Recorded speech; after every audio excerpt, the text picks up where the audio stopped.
Herkese merhaba, kanalıma hoş geldiniz. Sanırım ilk defa bunu diyorum. Bugün artık Instagram'da Kendall Jenner ve Kylie Jenner sayesinde trend olan dalgalı bir nail art videosu çekeceğim.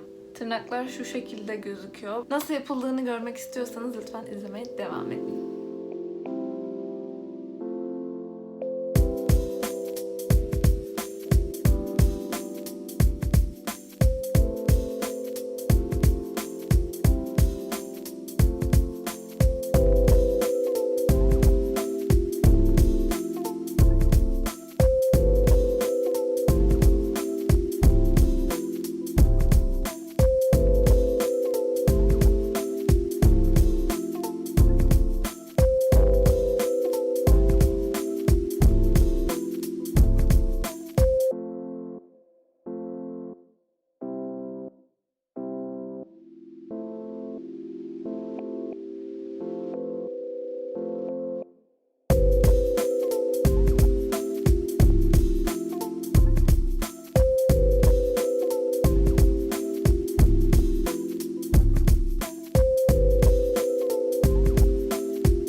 İzlediğiniz için çok teşekkür ederim. Eğer denerseniz lütfen yorumlara yazın. Ve lütfen videoyu beğenmeyi ve abone olmayı unutmayın. Bir sonraki videoda görüşmek üzere.